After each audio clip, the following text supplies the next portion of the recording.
Queridos irmãos, queridas irmãs, hoje uma grande alegria para nós estarmos aqui celebrando essa missa neste domingo, que é também a festa de São Miguel Arcanjo.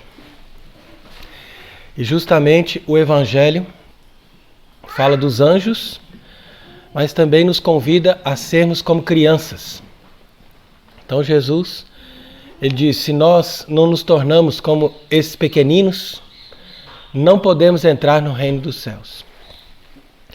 Então, de fato, nessa semana podemos dizer que é uma semana litúrgica da criança.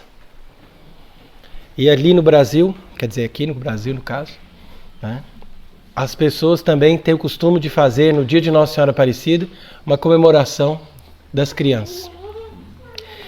Então, como que nós podemos entender isso de uma forma católica?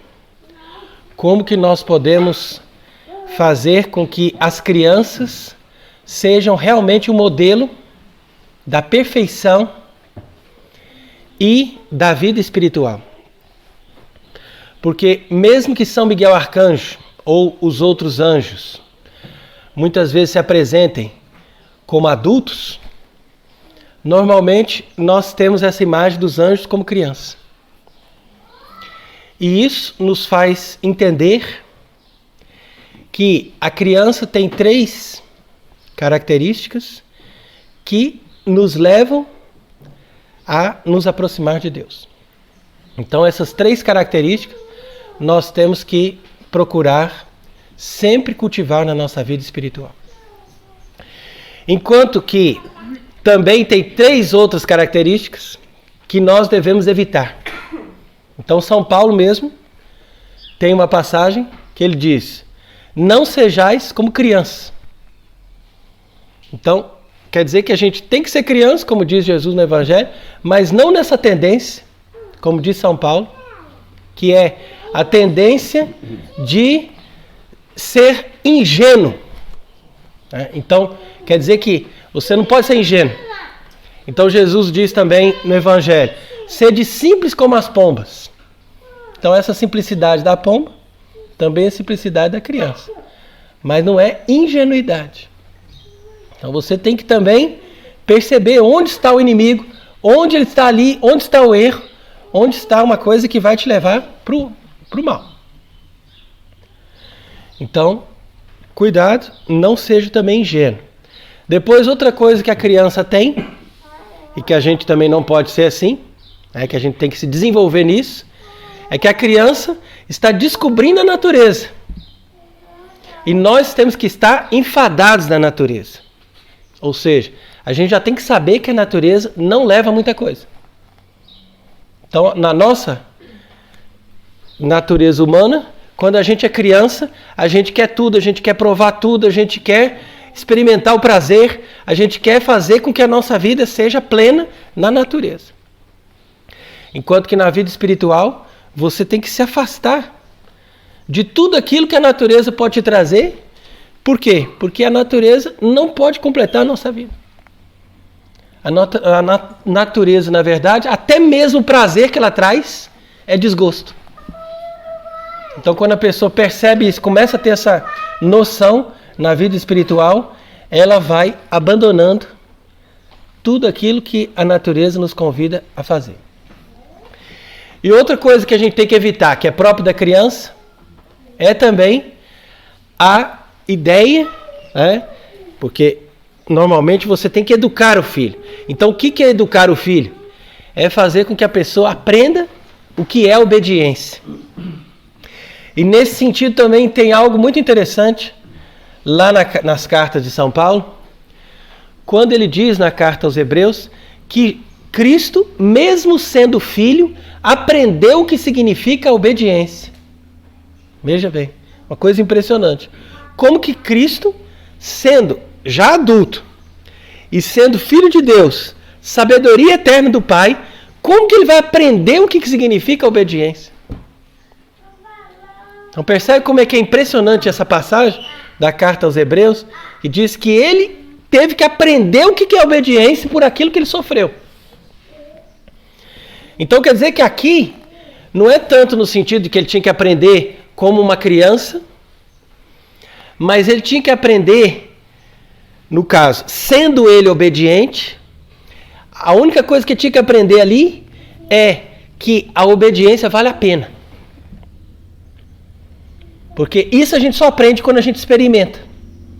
Então ele, mesmo sendo filho, quer dizer, mesmo sendo Deus, não tinha experimentado o resultado final da obediência.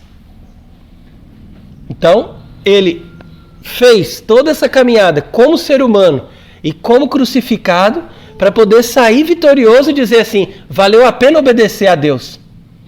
E valeu a pena fazer tudo que o Pai me pediu, mesmo na morte. Porque depois eu vi que foi muito melhor. Eu saí vivo, atravessei a morte e tive uma glória muito maior. Então isso é impressionante, porque nós podemos muitas vezes educar os filhos e fazer o filho obedecer. Ó, você tem que me obedecer. Mas muitas vezes a gente não sabe ensinar a criança a colher os frutos da obediência. E por isso que a criança sente ali aquela obediência como um peso e não como resultado do amor. Então quer dizer que ao mesmo tempo que você corrige, você também tem que saber dar recompensa e saber mostrar para a criança, elogiar a criança e mostrar para a criança, olha, como você cresceu, como você desenvolveu, como você ficou muito melhor depois que você aprendeu a obedecer melhor nisso.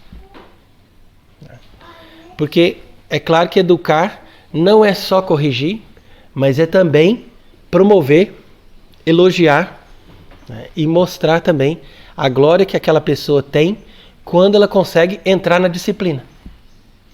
Né? Como diz o Salmo 2, né, que vós me ensinais o caminho da disciplina. Então isso é impressionante, porque como que Cristo, sendo Deus, Ele mesmo teve que passar pela disciplina. Né? Disciplina seria isso.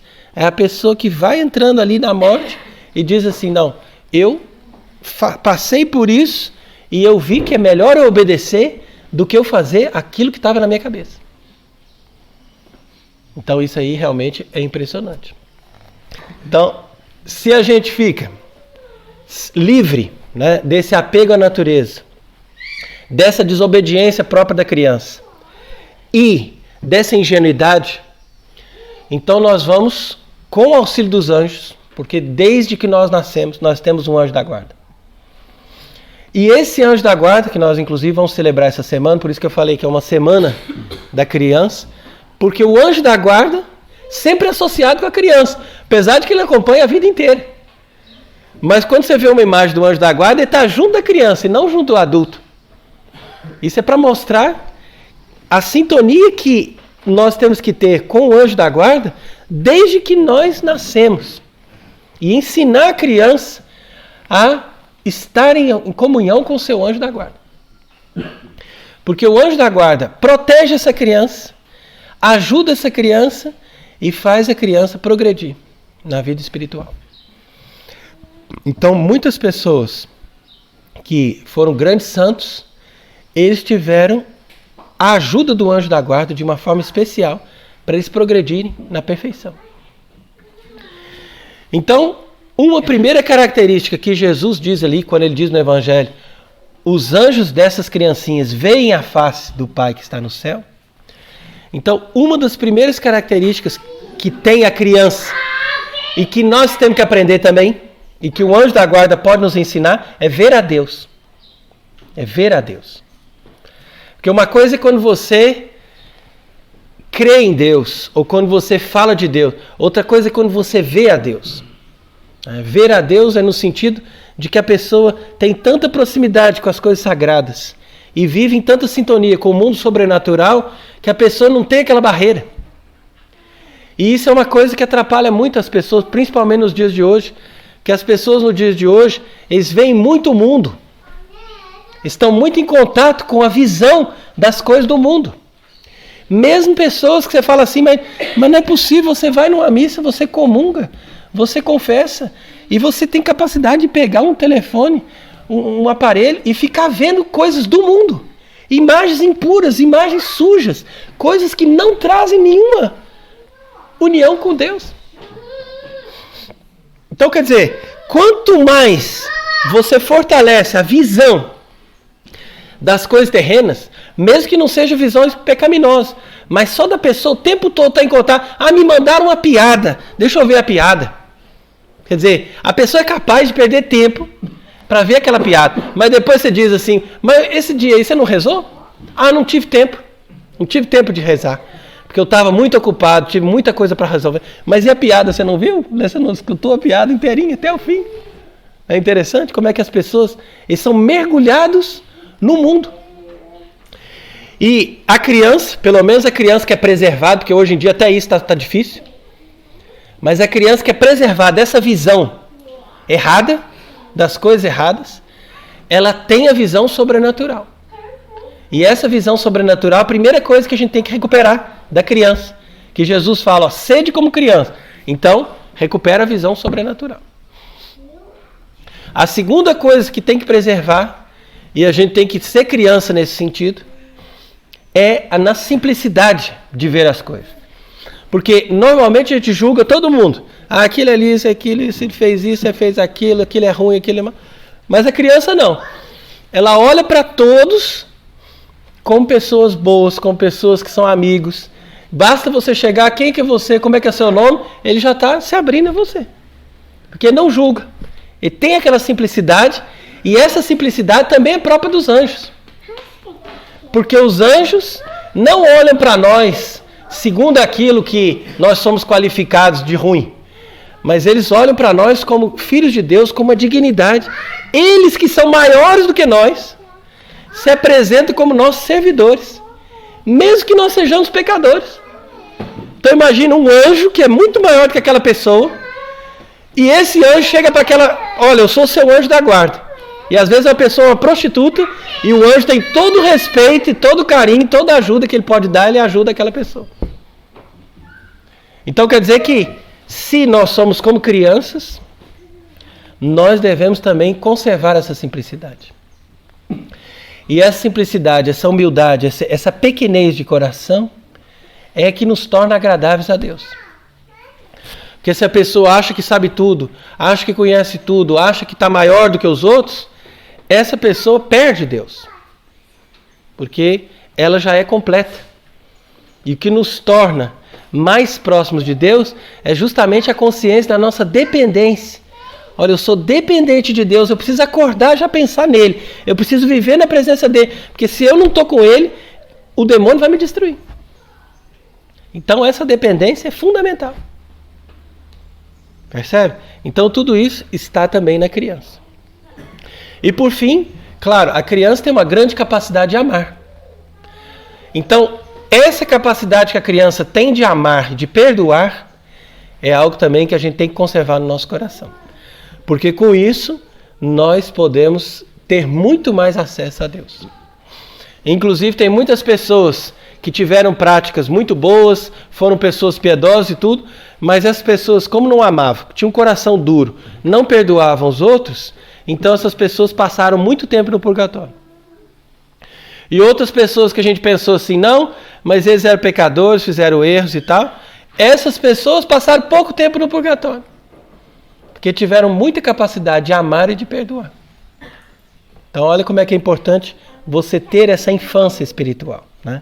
Então esse é o termo de Santa Teresinha, que inclusive também é nessa semana a missa de Santa Teresinha, dia 3 de outubro, nós vamos celebrar aqui também no seminário, né? A missa de Santa Teresinha, porque é uma missa muito importante para o Carmelo, né? Uma vez que ela é uma grande carmelita, conhecida no mundo inteiro, e ela que desenvolveu muito essa doutrina da pequenez e da infância espiritual. Então ela viveu toda a vida dela concentrada nisso, de ser pequena, de não querer ser muita coisa, de não querer ter grandes habilidades, mas simplesmente imitando uma criancinha humilde na presença de Deus, fazendo a vontade de Deus, obedecendo, né, e vivendo ali com simplicidade. Então, nessa vida escondida de apenas 24 anos, Santa Teresinha foi uma grande protetora, uma grande santa e uma pessoa que agradou muito a Deus. Então, não é à toa que ela tem tanta força e a intercessão dela até hoje é tão notada que as pessoas no mundo inteiro fazem questão de ter ali a devoção a Santa Teresinha. Então, por último, como nós estamos hoje celebrando São Miguel Arcanjo, São Miguel Arcanjo é um grande patrono, um grande protetor, ele é o chefe das milícias celestes. Então, São Miguel, com a sua simplicidade, com a sua humildade de coração, ele derrotou o demônio. Porque ele não era um anjo grande, ele era um anjo pequeno. Mas ele foi tão humilde e ele ficou tão triste quando aquele demônio tão alto, aquele anjo tão alto, se revoltou contra Deus junto com muitos outros. Então ele falou, mas como que eles estão fazendo isso? Quem é como Deus? Então ele tirou essa palavra do coração dele. Como que eles podem querer ser maior do que Deus? Não tem como. Então aquilo foi uma reflexão que nasceu do coração dele. E isso foi a primeira palavra que ele disse. Porque ele tinha acabado de nascer. Então quer dizer que Deus criou, os anjos estavam ali, e cada um tinha que se manifestar contra ou a favor de Deus. E até aquele momento, todos só tinham se manifestado contra. Imagina, Deus cria eles e eles estavam contra. Trabalhando contra Deus, não, você é mau. O outro vinha e falava assim, você é um orgulhoso, você está querendo nos explorar. O outro vinha, você quer nos fazer desescravos, nós não vamos te servir não.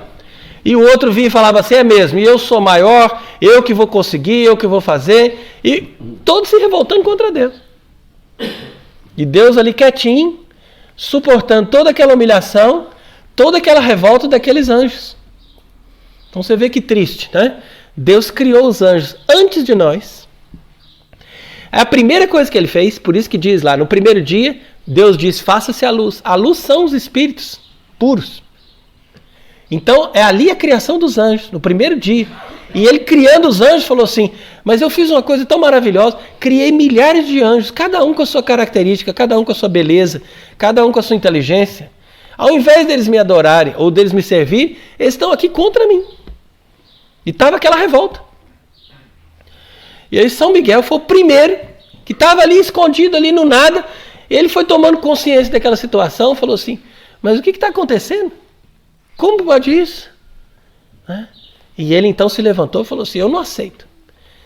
Eu estou aqui para adorar a Deus, para servir a Deus.